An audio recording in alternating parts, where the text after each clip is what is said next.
السلام عليكم ورحمة الله وبركاته. الحمد لله رب العالمين،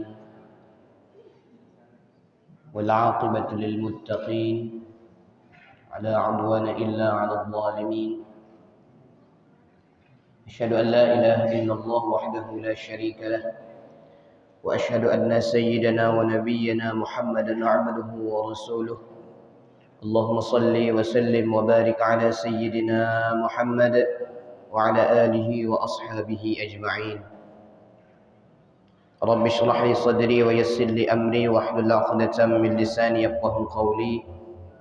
رب يسر ولا تعسر، رب تمم بالخير يا فتاح يا علم افتح لنا فتوح العارفين. لا حول ولا قوة إلا بالله العلي العظيم. Yang saya hormati bapak-bapak, ibu-ibu, para santri dan santriwati, para jamaah sekalian yang insyaallah dimuliakan oleh Allah Subhanahu wa taala. Alhamdulillah, pada malam hari ini kita masih dipertemukan oleh Allah Subhanahu wa taala dalam keadaan sehat walafiat. Mudah-mudahan niat kita mengaji pada malam hari ini dicatat oleh Allah Subhanahu wa taala sebagai amal ibadah yang bisa nanti menolong kita di hadapan Allah Subhanahu wa taala. Sebagaimana biasa, sebelum kita mulai kajian, kita buka dengan pembacaan Ummul Quran dan nanti dilanjutkan dengan pembaca salawat bil qulub.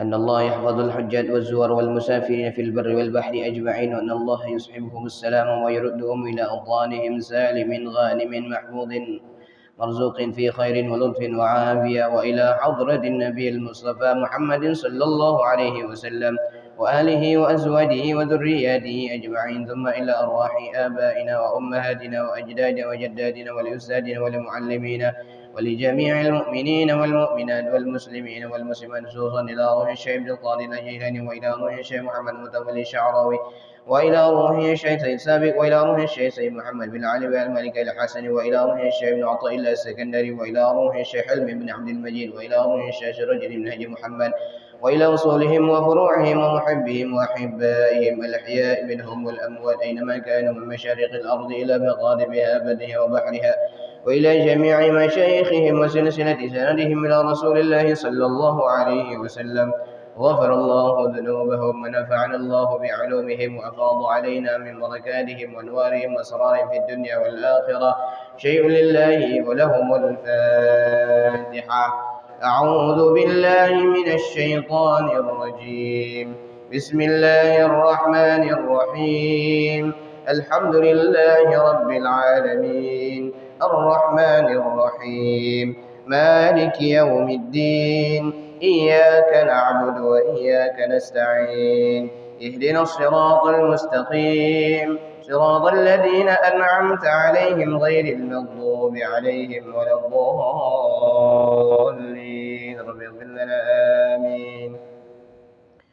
اللهم صل على سيدنا محمد طب القلوب ودوائها وعافية الأبدان وشفائها ونور الأبصار وضيائها، وعلى آله وصحبه وسلم. قال المصنف رحمه الله تعالى ونفعنا بعلومه في الدارين. Kita melanjutkan kajian kita dalam kitab Al-Hikam karya Al-Imam Syekh Ibn Athaillah As-Sakandari pada hikmah yang ke-37 pada halaman yang ke-27 baris yang kedua dari bawah. Qala Syekh Ibn Athaillah As-Sakandari, la tata'addadu niyyatu himmatika ila ghairihi fal karimu la tatakhattahu al-amal. La tata'addu niyyatu himmatika ila ghairihi. Tidaklah melampaui niyyatu himmatik, niat keinginanmu, ila ghairihi, kepada selain Allah.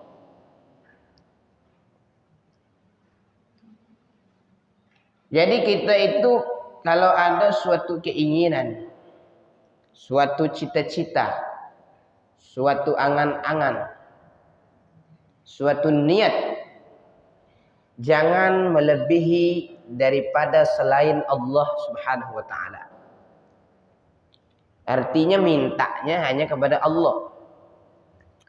Kenapa? Fal karimu. Karena yang maha mulia itu la tatakhattahul amal. Tidak dapat melangkah akan dia segala angan-angan kepada lainnya.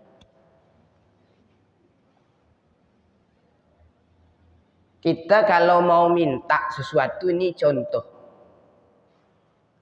Misal kita ada keinginan niat mintanya kepada orang yang pemurah atau orang yang pelit. Kan pasti kita minta kan kepada orang yang pemurah. Ini orang nih baik nih. Kalau minta dikasih. Maka kita itu mintanya kepada orang yang mudah ngasih. Dan mintanya itu juga sesuai dengan keahliannya. Toh kita mau minta daging, perginya ke bengkel mobil kan tidak nyambung.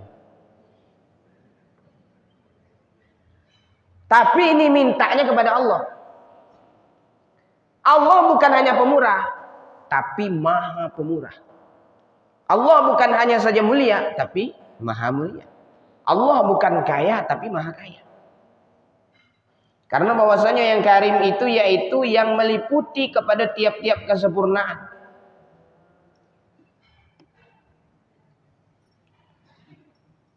Yang dikasihinya maka karunia-Nya itu amat besar dan janjinya itu tiada dusta. Kalau Allah sudah menjanjikan kepada manusia, itu tidak akan mungkir. Innaka la tukhliful mi'ad. Allah tidak akan menyalahi janjinya. Pasti diberi. Makanya ada hadis bahwa Allah itu cemburu. Pernah ada dengar hadisnya Allah itu cemburu? Kok bisa sih Allah itu cemburu? Kan pertanyaannya gitu. Kok bisa Allah itu cemburu? Kapan Allah itu cemburu? Wa ghairatullah. Kecemburuan Allah ketika ada seorang hambanya melakukan sesuatu yang diharamkan oleh Allah. Di saat itulah Allah cemburu. Kapan lagi Allah cemburu? Allah cemburu ketika ada seorang hambanya meminta kepada selainnya. Maka saat itulah Allah cemburu.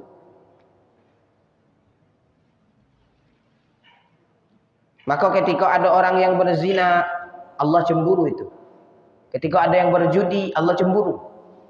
Ketika ada yang berbuat maksiat, Allah cemburu. Kenapa? Karena di saat itu dia telah melanggar perintah Allah dan tidak mau ikut apa yang diperintahkan oleh Allah. Dan dia meminta tolong kepada selain Allah. Kita kan kalau misal ada seseorang yang kita cintai, yang kita kasihi, dia mintanya bukan dengan kita, pasti kita cemburu. Dan kita pun curiga, ngapain mintanya ke sana? Ngapa tak minta ke sini? Kan gitu. Begitu jugalah Allah Subhanahu wa taala saat kita mencari sesuatu selain daripada Allah, di saat itulah Allah cemburu dengan kita. Karena karunia Allah itu sangat besar. Janji Allah itu tidak pernah dusta dan tiada ridha ia bahwa engkau mengangkatkan hajat kepada lain Allah. Mintanya dengan Tuhan. Lalu macam mana kita itu mintanya dengan manusia? Minta dengan manusia tapi melalui Allah. Bukan tak boleh minta dengan manusia, boleh. Tapi minta dengan Allah dulu baru minta dengan manusia. Kenapa? Bisa jadi lantaran itulah Allah Subhanahu wa taala memberikan rezeki kepada kita. Tak mungkin setelah kita minta dengan Allah itu langsung turun duit dari atas sejadah itu. Kalau macam itu enak, Pak. Rame kau duit di atas sejadah, kau minta dengan Tuhan, ya Allah berikan saya duit, tum gugur. Ya Allah berikan saya mobil, tum gugur. Ya Allah berikan saya motor, melentum gugur. Jatuh. Tapi banyak prosesnya. Makanya ayat-ayat Al-Quran ketika berkenaan dengan nikmat, itu Allah menggunakan nun. Nun di situ nun jamak. Inna, sesungguhnya kami. Karena semuanya itu butuh proses rezeki itu. Ketika Allah menciptakan manusia, inna khalaqnakum, sesungguhnya kami menciptakan kamu. Karena kenapa? Dalam penciptaan seorang hamba, dalam penciptaan manusia itu butuh proses dan banyak yang terlibat di situ. Tapi ketika berkenaan dengan azab, Allah katakan inna azabi lasyadid. Sesungguhnya azabku amat pedih. Allah menggunakan kalimat mutakallim wahdah. Maknanya bahwa Allah sendiri yang memberikan azab kepada seseorang itu. Maka barang siapa yang berpegang ia akan Allah, tiada kepada tiap-tiap sesuatu, maka keluar ia daripada tiap-tiap barang yang lain daripada Allah. Dan selagi yang salik, orang yang menuju Allah, itu berpaling kepada yang lain daripada Tuhannya, maka tiadalah patut ia bagi kasih akan dia. Maka kasihnya Allah, cintanya Allah tidak akan diberikan kepada orang yang meminta tolong kepada selain Allah. Dan tiadalah ada tauhid yang khalis, yang ikhlas akan dia di dalam hatinya.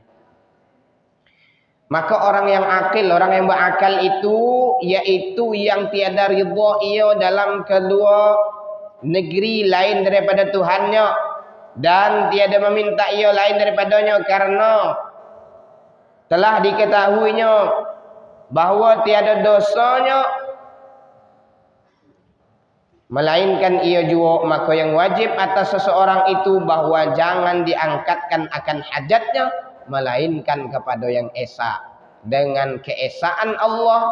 Dan apabila ada pekerjaan seperti demikian itu, maka kata muallif pada hikmah yang selanjutnya, Syekh Ibnu Athaillah As-Sakandari mengatakan fala tarfa'anna ila ghairihi hajatan huwa muriduha alaih.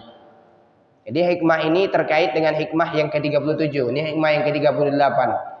Terkait dengan hikmah yang ke-37. Fala tarfa'anna ila ghairihi hajatan, janganlah engkau mengangkat hajatmu kepada selain Allah. Makanya Nabi Nuh alaihi salam, itu tadi ayatnya yang dibaca tadi, itu maghrib, setelah sholat maghrib. Jadi itu kisah Nabi Nuh ketika berada di atas kapal, maujun kal jibal, berada di atas kapal.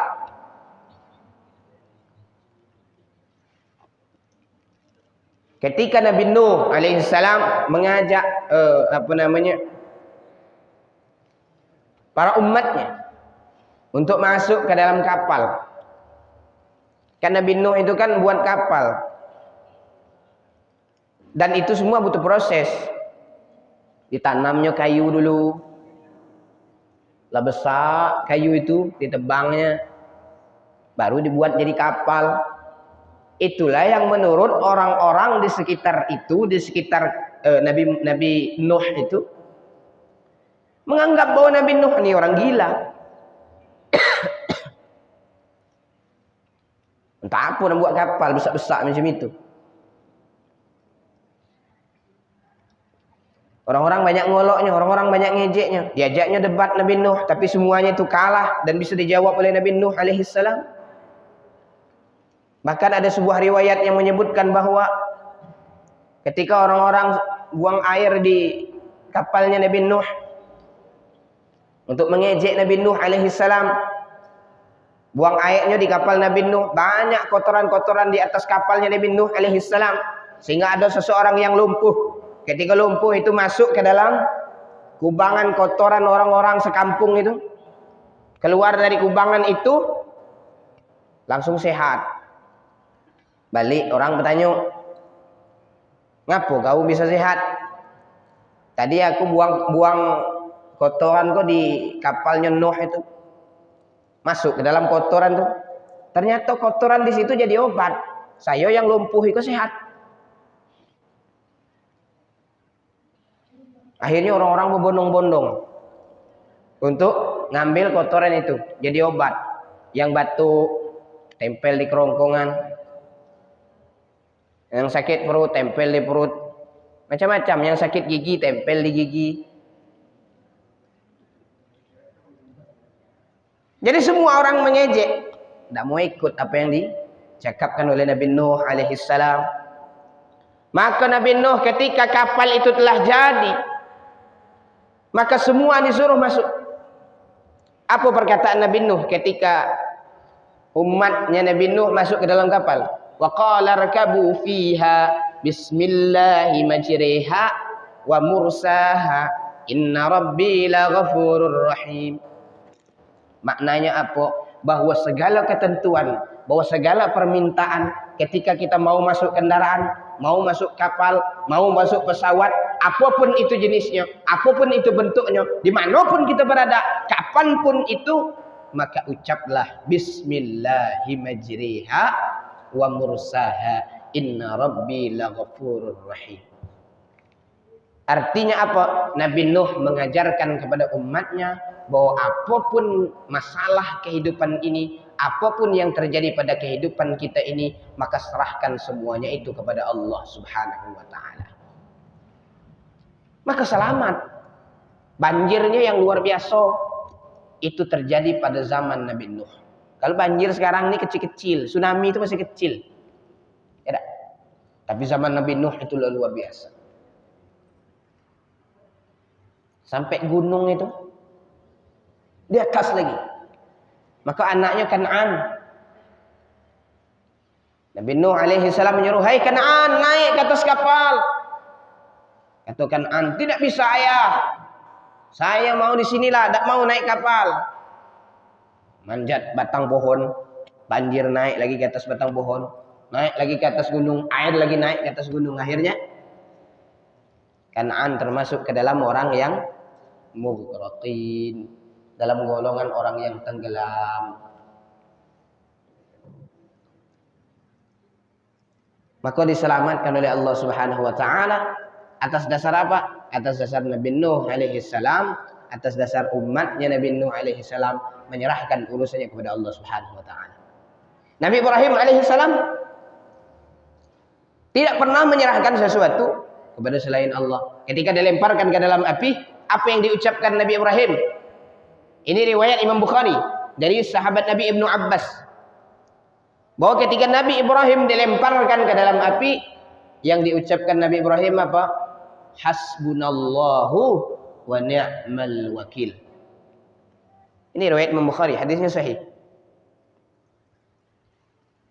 40 hari 40 malam kata Imam Ibnu Katsir. 40 hari 40 malam api itu berkobar. Tak padam-padam 40 hari 40 malam. Bayangkan. Tapi ketika api itu padam, tidak ada sehelai benang pun, tidak ada sehelai bulu pun, tidak ada sehelai rambut pun di jasadnya Nabi Ibrahim alaihissalam terbakar. Kenapa? Karena dia menyerahkan dirinya kepada Allah Subhanahu wa taala, minta tolongnya kepada Allah Subhanahu wa taala. Dan itu kita sudah ikrarkan setiap kita salat. Iyyaka na'budu wa iyyaka nasta'in. Ya Allah, iyyaka. Ini kalimat ini saya bilang kalimat spektakuler. Kenapa? Karena maf'ul bihnya disebutkan terlebih dahulu baru fi'il dan fa'ilnya. Menandakan bahwa iyyaka itu maknanya hanya kepada Allah. Tidak ada yang lain. Iyyaka na'budu, hanya kepada Engkau ya Allah kami menyembah. Wa iyyaka nasta'in, dan hanya kepada Engkau kami meminta pertolongan. Nah, ini yang diajarkan Nabi Ibrahim alaihissalam. Maka jangan engkau angkatkan hajat kepada yang lain daripada Allah, yang mendatangkan dia atasmu daripada umpama fakir dan sakit. Allah yang mendatangkan kefakiran, Allah yang mendatangkan sakit dan barang yang lain daripadanya itu, maka bahwasanya segala aghyar, segala kesibukan itu berkehendak ia kepadanya. Dan tiada jua didatangkan atasmu hajat melainkan karena tadarruk kepadanya, karena minta kepada Tuhan. Makanya kalau kita salat mukhlishina lahuddin itu dijalankan. Jangan salat karena riya, jangan salat karena sum'ah, jangan salat karena takabur. Makanya Bapak Ibu, ini syariat ya. Yang lebih pasnya, yang lebih bagusnya berdasarkan sunnah dari Nabi SAW, ketika jenazah itu sudah meninggal, itu disunnahkan sebelum sholat itu mengumumkan kesalahan-kesalahan jenazah dan mengumumkan hutang jenazah itu. Kalau ada yang berhutang, silahkan datangi keluarganya. Itu sunnahnya sebelum disolatkan. Kalau kita ini kan adat dan tradisi kita ini setelah dikuburkan. Apa alasannya? Karena ada hadis Nabi SAW mengajarkan seperti itu. Bahkan Nabi SAW tidak mau menyolatkan kalau ada orang yang hutangnya belum terlunasi, atau belum, kalau ada seorang sahabat yang hutangnya belum ada yang menanggung. Nah, itu Rasulullah SAW. Kenapa? Artinya bahwa ketika kita hadapkan jenazah ini kepada Allah, semua urusan dunia itu sudah selesai. Makanya gitu Pak, sunnahnya gitu. Kalau saya itu jenazah keluar dari rumah itu sudah saya umumkan itu. Sudah saya umumkan. Innalillahi wa inna ilaihi raji'un, telah meninggal dunia Siano bin Siano. Kalau ada kesalahan selama hidupnya mohon dimaafkan, baik di dunia maupun di akhirat. Kalau ada hutang piutang jenazah, silakan hubung dari pihak keluarga, karena pihak keluarga menanggung segala hutang yang ada pada jenazah. Wassalamualaikum warahmatullahi wabarakatuh. Baru berangkat. Kenapa? Karena jenazah ini kita serahkan kepada Allah Subhanahu wa taala ketika kita mensalatkan, maka ketika kita menyerahkan jenazah ini ke hadapan Allah, maka dia tidak ada lagi tanggungan dia di hidupnya. Semuanya diserahkan kepada keluarga. Makanya kita ini yang ditinggalkan itu boleh mengqadha salat orang yang sudah meninggal. Boleh membayar fidyah orang yang sudah meninggal. Ini tuntunan dari mazhab Syafi'i membolehkan seperti itu. Nah, ini terkaitnya seperti itu. Terkaitnya dengan menyerahkan segala urusan itu kepada Allah Subhanahu wa taala. Karena tadarruknya kita dalam segala kerjaannya, maka bahwasanya hak Allah taala itu ghani. Allah taala itu maha kaya. Seluruh dunia dan seisinya ini punya Allah, milik Allah. Tidak ada punya kitanya. Lagi qawi, lagi kuat. Berapa kuatnya Allah tidak bisa dihitung. Bahkan dalam Al-Quran disebutkan wa in ta'uddu ni'matallah la tuhsuha. Kalau kamu ngitung nikmat Allah itu tidak bakal bisa dihitung. Pakai kalkulator error kalkulator itu. Pakai komputer mati komputer. Pakai otak kita tidak telap. Kenapa? Saking banyaknya nikmat Allah. Itu menandakan bahwa Allah itu maha kaya, maha kuat. Beda dengan kita. Kalau kita ini masih, dan yang lainnya itu fakir. Kalau kita ini fakir. Nah, ini sudah masuk ke dalam kategori apa kemarin? Masih ingat tak Bu? Hikmah yang ke-36 kemarin masuk kepada kategori syu'a'ul basirah dan ainul basirah. Bahwa diri kita ini adalah fakir, diri kita ini lemah, diri kita ini dhaif, diri kita ini ajiz. Dan barang yang dihantarkannya tiadalah boleh lainnya mengangkatkan akan dia. Kemudian lanjutannya, fa kaifa yarfa'u ghairuhu ma kana huwa lahu wadi'an. Bagaimana selain daripada Allah itu mengangkat keinginan seseorang, padahal keinginan itu, sesuatu itu telah ditetapkan oleh Allah Subhanahu wa taala. Bagaimana kita itu mau bantu seseorang? Bagaimana kita itu mau mengalahkan seseorang sedangkan sesuatu itu telah ditetapkan oleh Allah? Maka betapa dapat mengangkatkan yang lain daripada Allah barang yang telah dihantarkan baginya, dan ia juga yang memerintahkan segala pekerjaannya, dan patut yang kuat dan yang kuasa dan lain daripada Allah itu adalah dhaif dan lemah. Kalau sesuatu itu sudah ditetapkan Allah, ya tidak bisa kita merubahnya. Kecuali Allah sendiri yang merubahnya. Kata seorang yang arif, telah dikata orang bagiku dalam antara jago dan tidur. Artinya ini tidur nian tidak, terjago nian tidak. Antara jago dengan tidur. Anggaplah ini mimpi. Kata dalam mimpinya itu, jangan engkau zahirkan hajat bagi yang lain daripada aku. Ini bisikan dalam mimpi itu. Maka adalah atasmu itu dengan sejahat-jahat adab bagimu. Dan hanya saja telah kucoba engkau dengan hajat, dan telah kuhukumkan bagi diriku dengan kaya supaya terkejut engkau daripadanya kepadaku, dan tadarruk engkau dengan dia bagiku, dan tawakal engkau dalamnya atasku. Maka jikalau engkau sampaikan akan dia padaku, niscaya ku sampaikan akan dia dengan kayaku. Jikalau engkau sampaikan akan dia lain daripada aku, niscaya kuputuskan kepadamu kasih. Artinya, kalau ada keinginan, kalau ada hajat, semuanya itu disampaikan kepada Allah, maka Allah akan mengasihi kita, Allah akan menolong kita. Tapi kalau segala keinginan, segala niat tidak didasari dengan niat kepada Allah Subhanahu wa taala, semuanya itu atas dasar yang lain daripada Allah taala, maka Allah akan putuskan kasihnya kepada kita.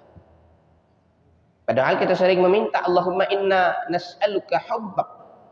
Ya Allah, kami minta kepadamu kasihmu, cintamu. Wa hubba man yuhibbuk, dan cinta orang yang mencintaimu. Wal amal alladhi yuballighni ila hubbik. Berikan aku satu amalan yang dengan amalan itu dapat menyampaikan kepada cinta. Kita lihat Nabi Muhammad ketika di Taif diterima dakwahnya, dilempari batu, dilempari kotoran unta. Doa Nabi apa? Allahumma ashku ilaika dha'fa quwwati wa qillata hilati wa hawani bainan nas. Kan itu doanya. Hafal tak? Nih santri nih. Hafal tak doanya? Allahumma ya Allah, ashku ilaika dha'fa quwwati, aku mengadukan keluh kesahku, kelemahanku. Wa qillata hilati, ketidakberdayaanku. Wahwani bainan nas, saat ini aku hina di hadapan manusia. Anta rabbul mustad'afin, engkau Rabb, Tuhan orang yang lemah. Saat itu Nabi Muhammad minta kepada Allah, ya Allah, dengan ketidakberdayaanku, ya Allah, dengan kelemahan yang ada pada diriku, bantulah aku ya Allah, tolong aku ya Allah. Saat dakwah tidak diterima, di saat istri meninggal dunia, di saat paman meninggal dunia, di Taif dakwah tidak diterima, dilempari dengan kotoran unta, dilempari dengan batu. Doa Nabi, Allahumma ashku ilaika dha'fa quwwati, aku mengadukan keluh kesahku, aku mengadukan ketidakberdayaanku kepadamu ya Allah. Itu doanya Nabi Muhammad.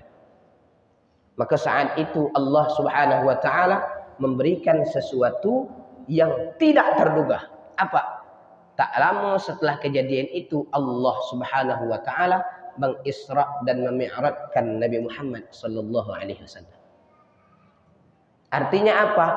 Kalau kita hidup ini mau sukses, hidup ini mau bahagia, bahagia dunia, bahagia di akhirat, maka kita ini pasti melalui ujian yang luar biasa.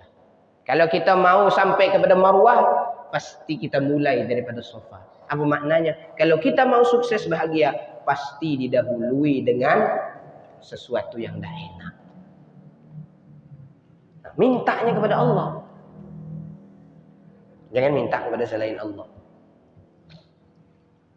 Man lam yastati' man la yastati'u an yarfa'a hajatan an nafsihi fakaifa yastati'u an yakuna laha an ghairihi rafi'an. Seseorang yang tidak mampu mengantarkan hajatnya sendiri, seseorang yang tidak bisa memenuhi kebutuhannya sendiri, seseorang yang tidak bisa mencukupi kebutuhan hidupnya sendiri, fakaifa yastati'u an yakuna laha an ghairihi rafi'an. Lalu bagaimana dia bisa memenuhi kebutuhan orang lain sedangkan dia tidak bisa memenuhi kebutuhannya sendiri? Artinya apa? Segala sesuatu itu semuanya kita minta kepada Allah Subhanahu wa taala. Dan kalau minta kepada yang lain daripada Allah taala, dia juga tidak bisa mengabulkan permintaan kita. Kenapa? Karena dia saja tidak bisa memenuhi kebutuhannya, apalagi dia memenuhi kebutuhan orang lain. Maka barang siapa yang ada lemah daripadanya mengambil manfaat dan menolak mudarat daripada dirinya, maka iaitu daripada yang lain terlebih lemah pula. Kalau kita tak bisa menolak mudarat pada kita, misal nih, lagi musim-musimnya virus kemarin, kira-kira bisa tak kita nih nolak diri kita supaya tak kena virus? Tak bisa. Kenapa? Karena ketentuannya dari Allah. Kita bisa tak memberikan manfaat kepada orang lain? Bisa. Dengan apa? Dengan ketentuan Allah. Artinya apa? Kalau yang kita berikan itu sesuai dengan ketentuan Allah, kalau menolak mudarat itu sesuai dengan ketentuan Allah, maka orang lain pun juga seperti itu, mengambil manfaat dan menolak mudarat itu juga sesuai dengan ketentuan Allah. Lalu bagaimana sisinya kita ini? Tidak ada yang bisa kita banggakan. Artinya bahwa kita ini masih lemah. Kuku ini baik, tidak bisa kita, kuku jangan kau panjang. Hai rambut jangan kau panjang. Tidak bisa Pak. Dan semuanya itu sudah ditetapkan Allah juga. Rambut beda dengan bulu hidung. Kalau rambut walaupun dipotong, tetap panjang juga ya tak? Tidak sama dengan bulu hidung. Coba bulu hidung itu sama dengan rambut Pak. Mungkin ada, mungkin pangkas, bukan pangkas rambut lagi, pangkas bulu hidung mungkin ya tak? Itu semua kan sudah ditakdirkan Allah. Rasanya tiap minggu nyukur bulu hidung begawe, ngambilnya bulu hidung begawe. Nah, semuanya itu adalah ketentuan Allah. Dan sedikit saja kalau nikmat itu sudah diambil oleh Allah, itu luar biasa. Hidung buntu sebelah. Tak bagus lagi ngomong Pak. Iya tak? Sekarang saya ini sedang sehat ini. Kedua-duanya tak ada buntu nih. Coba buntu sebelah. Tak paseh lagi nyebut ain. Nyebut ain itu kayak sengong bunyinya kalau pilek buntu. Yang ada di tubuh kita ini, artinya apa? Semuanya butuh kepada Allah. Makanya ada dulu kisah orang sakit tak mau dia diobati. Kenapa? Karena di saat itu malaikat setiap hari salam. Assalamualaikum ya akhi, assalamualaikum ya abdi. Kirim salam itu sama 30 tahun itu. Itu kisahnya. Ngapa? Karena ini menerima takdir Allah, minta tolongnya kepada Allah. Di saat itu Allah mengasihinya. Diterus dititipkan salam kepadanya. Dan adalah minta tolong makhluk pada makhluk itu seperti minta tolong orang yang terpenjara kepada orang yang terpenjara. Kita ini sama-sama dalam penjara. Saya misalnya dalam penjara. Ada orang lagi dalam penjara. Saya minta tolong orang dalam penjara. Kamu bisa tak ngeluarin saya dari penjara nih? Kira-kira mau tak dia ngomong? Tak mau. Kenapa? Dia dalam penjara, tidak bisa keluar. Bagaimana dia mengeluarkan orang yang berada dalam penjara? Maka ibaratnya seperti itu kata kitabnya ini, kata muallifnya ini. Siapa yang minta tolong makhluk dengan makhluk itu seperti minta tolong orang yang terpenjara kepada orang yang terpenjara juga. Maka jangan engkau datangkan hajatmu kepada yang lain daripada Tuhanmu. Betapa engkau datangkan akan dia pada seorang hamba serta engkau ketahui akan lemahnya. Kita tahu bahwa dia itu tidak bisa apa-apa. Kita tahu bahwa dia itu lemah. Lalu kenapa mintanya kepada dia? Kepada orang yang lemah itu. Maka mintalah semuanya kepada Allah. Ketika kita diberikan sakit, minta kesehatannya kepada Allah. Wala maridan illa syafaitah. Tidak ada yang sakit itu ya Allah kecuali engkau yang memberikan kesembuhan. Ketika miskin, minta kebutuhan itu dengan Allah. Wala faqiran illa aghnaita. Tidak ada yang fakir itu ya Allah kecuali engkau yang mencukupi kebutuhannya. Maka setiap Jumat setelah selesai sholat Jumat itu, ini ajaran dari Al-Imam An-Nawawi Al-Jawi Al-Bantani dalam kitab Kashifatus Sajah, syarah daripada kitab Safinatun Najah, itu dijelaskan bahwa kita itu setelah selesai sholat Jumat itu jangan keluar dulu sebelum baca doa 4 kali. Allahumma ya ghani ya hamid, ya mubdi ya mu'id, ya rahim ya wadud, aghnina bihadadika an haramik wa bifadlika amman siwak. Supaya apa? Supaya dicukupkan kebutuhan kita. Nah, ini Syekh Nawawi Banten mengajarkan dalam kitab Kashifatus Sajah. Maka barang siapa tiada kuasa mengangkatkan sesuatu pada dirinya, maka betapa kuasa mengangkatkan akan dia pada yang lain daripada pada dirinya. Kan jelas itu. Dan setengah daripada muhal ta'alluqmu. Muhal ta'alluq ini maknanya keadaan keterkaitanmu dalam hajatmu. Dan setengah daripada keadaan keterkaitan di dalam hajatmu pada orang yang berkehendak seumpama engkau, maka jangan engkau minta tolong melainkan kepada Tuhan yang ni'mal maula wa ni'man nasir. Allah itu sebaik-baik penolong, Allah itu sebaik-baik pelindung. Kalau kita mengakui ni'mal maula wa ni'man nasir dan itu kita amalkan setiap hari 100 kali, setiap hari 10 kali, InsyaAllah Allah akan memenuhi kebutuhan kita karena kita mengakui bahwa Allah itu sebaik-baik penolong, bahwa Allah itu sebaik-baik pelindung.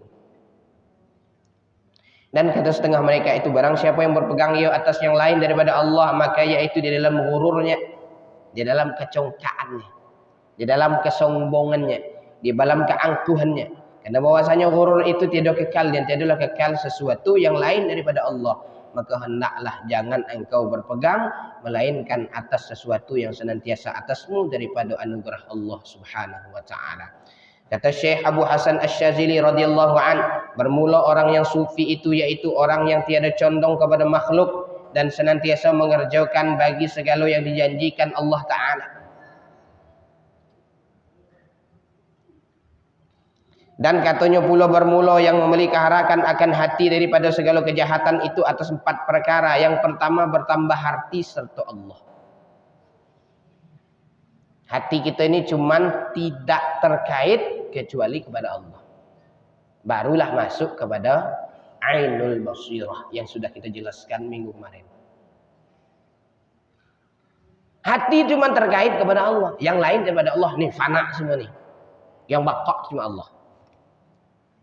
Ini Adam semua, yang wujud itu cuma Allah. Ini semuanya ini buta, yang maha melihat cuma Allah. Kita ini bisa melihat karena dibagi Allah. Kita ini bisa mendengar karena diberikan Allah karunia mendengar. Kalau Allah kata dicabutkan pendengaran itu, tidak bisa lagi kita mendengar. Dan itu semua atas anugerah Allah. Yang kedua, benci barang yang benci sesuatu selain daripada Allah. Maksud benci di sini adalah tidak minta tolong, tidak minta perlindungan kecuali kepada Allah. Makanya ketika perang Badar, jadi Nabi itu pernah melempar debu dengan pasukan kaum musyrikin. Gara-gara lempar debu itu terpukul mundur orang-orang musyrikin itu, orang-orang kafir Quraisy. Tidak jadi menyerang orang kaum muslimin. Maka saat ketika Nabi Muhammad SAW mengadukan kepada Allah, maka turun ayat. Wa ma ramaita id ramaita walakinallaha rama. Hai Muhammad, ketahuilah yang melempar ketika engkau melempar itu bukanmu yang melempar, walakinallaha rama, tapi Allah yang melempar. Inilah yang dipakai oleh Jabariyah. Bahwa segala sesuatu itu semuanya Allah. Ini gitu. Tidak ada kehendak kitanya. Nah, kita ini Asy'ariyah. Akidah kita ini. Akidah Asy'ariyah itu kehendak kita. Ada kehendak Allah tidak? Takdirnya itu. Artinya apa? Perang Badar itu tidak bakalan menang. Kan Mas, kalau berdasarkan logika tidak bakal menang. 313 musuh 1000. Ibarat satu kampung nih musuh satu kecamatan. Tidak masuk di akal kalau satu kampung ini menang. Tapi karena itu adalah takdir Allah. Nabi Muhammad menyerahkan segala urusannya kepada Allah. Maka saat itulah Allah Subhanahu wa ta'ala mentakdirkan perang Badar dimenangkan oleh pihak kaum muslimin. Berbeda ketika perang Uhud. Takdir Allah mengatakan bahwa perang Uhud ini tidak dimenangkan oleh pihak kaum muslimin. Kenapa? Nah, ini pertanyaan besar. Karena sebagian daripada kaum muslimin saat itu tidak ikut dengan perintah yang diajukan oleh Nabi Muhammad SAW. Kamu tunggu di Jabal Rummat nih. Ada yang sudah sampai Jabal Rummat, Pak? Saya naik sudah 2 kali naik ke Jabal Rummat itu. Kamu tunggu di Jabal Rummat ini, itu orang kafir mau naik ke atas. Kalau mereka naik ke atas, panah ke bawah, mereka langsung meluncur ke bawah. Panah itu mereka langsung mati. Itu dilakukan, dilaksanakan. Dipanah, mati itu. Ternyata ketika kaum kafir Quraisy meninggal, harta rampasan itu semua ada di bawah. Ini kata orang yang ada di atas tuh, harta rampasan banyak di bawah. Ayo kita ambil. Mereka tergoda dengan harta. Turun galau ya Pak. Orang yang itu turun di depan, di belakang kaum pihak kafir Quraisy naik di atas Jabal Rummat. Saat itulah mereka memanah orang yang ada di bawah itu. Mati kalau yang di bawah tuh, yang mau ngambil harta rampasan perang itu tadi. Bahkan dalam surah Ali Imran, dalam tafsir Al-Jalalain itu jelaskan bahwa gigi Nabi itu patah. Ketika perang Uhud itu, bibir Nabi ini pecah. Saking kuatnya perang Uhud itu. Tapi saat itu takdir mengatakan bahwa perang Uhud ini dimenangkan oleh pihak kafir Quraisy. Ada sesuatu selain daripada itu.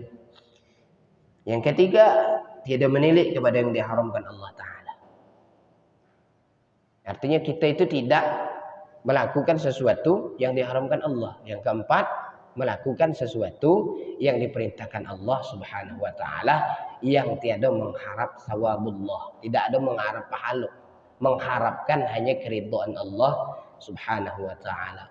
Maka Maha Suci yang memberikan ilham akan mereka itu dengan husnudzan kepada Allah, dan memutuskan segala angan-angan mereka itu daripada barang yang lain daripada Allah. Maka karena itulah kata muallif ini pada hikmah yang ke-39, insyaallah kita akan lanjutkan hikmah yang ke-39 ini pada malam Rabu depan. Allahu a'lamu bishawab. Mudah-mudahan segala keinginan kita, segala hajat kita, segala apa yang kita minta semuanya itu dikabulkan oleh Allah Subhanahu wa Ta'ala. Dan sebentar lagi kita ini akan masuk ke dalam bulan Dzulhijjah, dan sekarang para jamaah haji sudah berada di Mekah, sudah melaksanakan umrah wajibnya, karena kita ini kan hajinya tamattu, umrah dulu baru haji. Dan alhamdulillah sekarang sudah umrahnya sudah ada yang selesai, sudah banyak yang selesai melaksanakan umrah, tinggal menunggu pelaksanaan ibadah haji. Kita doakan mudah-mudahan jemaah haji gitu di Indonesia ini khususnya dan umumnya kaum muslimin yang melaksanakan ibadah haji diberikan kesehatan oleh Allah Subhanahu wa Ta'ala, diberikan kelancaran dalam ibadahnya, dan mudah-mudahan yang melaksanakan ibadah haji pulangnya membawa haji yang mabrur. Karena al-hajjul mabrur laisa lahu jazaa'un illa al-jannah. Haji mabrur itu tidak ada balasannya melainkan surga. Dan mudah-mudahan kita juga berdoa kepada Allah. Doanya Allahumma yassir lana wa ahlana ziyarat Makkah wal Madinah. Itu doanya. Ya Allah, mudahkan kami, mudahkan keluarga kami untuk ziarah ke Makkah, ziarah ke Madinah, baik umrah maupun haji. minta itu. Setelah selesai sholat, doa itu. Setelah selesai apapun kegiatannya, minta doa itu kepada Allah Subhanahu wa taala. Insyaallah segala hajat kita dimudahkan oleh Allah Subhanahu wa taala. Kita tutup pengajian kita ini dengan pembacaan doa. أعوذ بالله من الشيطان الرجيم بسم الله الرحمن الرحيم الحمد لله رب العالمين اللهم صل على سيدنا محمد وعلى آل سيدنا محمد اللهم اغفر لنا ذنوبنا ولوالدينا وارحمهما كما ربيانا صغارا ولجميع المؤمنين والمؤمنات والمسلمين والمسلمات الأحياء منهم والأموات إنك على كل شيء قدير اللهم إنا نسألك العفو والعافية والمعافاة الدائمة في الدين والدنيا والآخرة ونسألك الهدى والتقى والعفاف والغنى ربنا هب لنا من أزواجنا وذرياتنا قرة أعين واجعلنا للمتقين إماما اللهم نور قلوبنا بنور هدايتك كما نورت السماوات والأرض أبدا أبدا برحمتك يا أرحم الراحمين ربنا آتنا في الدنيا حسنة وفي الآخرة حسنة وقنا عذاب النار وصلى الله على سيدنا محمد وعلى آله وصحبه وسلم سبحان ربك رب العزة عما يصفون وسلام على المرسلين والحمد لله رب العالمين تقبل الله منا ومنكم وتقبل يا كريم سبحانك اللهم وبحمدك أشهد أن لا إله إلا أنت أستغفرك وأتوب إليك السلام عليكم ورحمة الله وبركاته.